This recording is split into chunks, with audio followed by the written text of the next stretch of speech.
The illegal organ trade occurs throughout the world for both monetary and scientific reasons.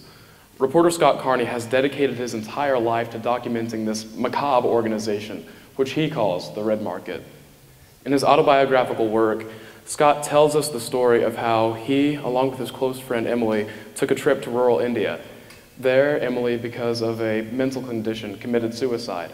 However, the doctors, corrupt, evil, and dark human beings, rather than treating Emily's body with the dignity that it has, stole her organs during the autopsy and shipped them off to various scientific research institutes throughout Asia for money.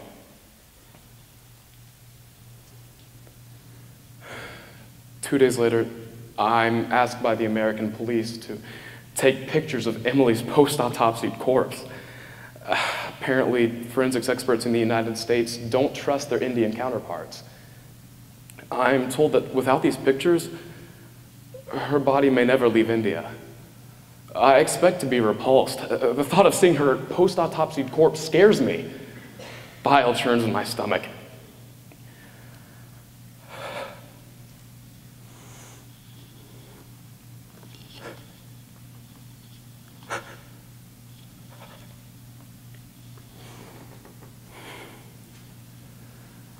The doctors have opened her wide, splitting her down the middle using crude tools, from the base of her neck down to her pelvis. They broke her ribs in order to see her heart. To access her brain, they sawed a lateral gash from her forehead all the way to the back of her skull, and they peeled the flesh of her face back onto itself. As expected, they found blood pooled in the base of her skull. Well, that alone was enough to kill her, but the doctors didn't stop there. They took out portions of her heart, liver, lungs, and kidneys. They took pieces of her vagina, cervix, and fallopian tubes. They gathered up all her organs and placed them into 3 large mason jars, labeling them viscera. The findings were brutal. The official cause of death read, shock and hemorrhage caused by head injury due to fall from great height.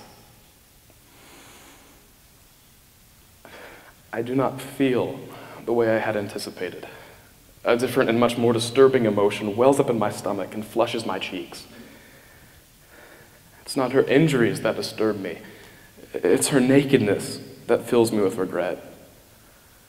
In life, Emily was a beautiful 21-year-old woman in her prime, but here, naked and dead, I know more about her than I ever wanted to. The smell of her viscera mixed with some preserving agent is almost palpable in the air. In this world, her parents need pictures of their naked daughter so that she can come back home. Whether we acknowledge it or not, one of the most intimate relationships we have in this life is the one we have with our own bodies. The final indignity of death is losing that control.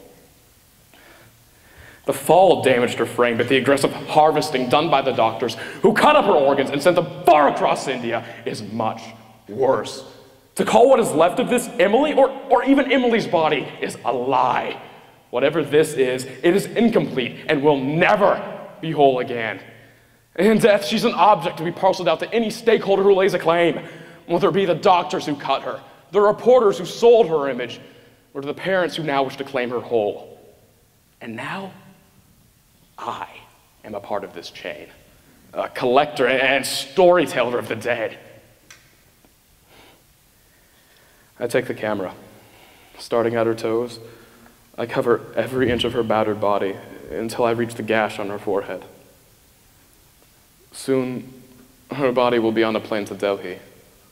From there, it will travel back to Louisiana, where she will be buried in a light blue sari that her parents have picked out especially for her funeral.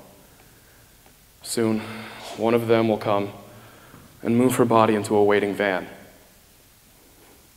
I know that part of me will never leave this room.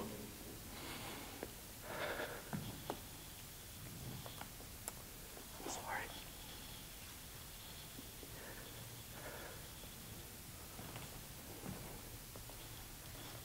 Thank you.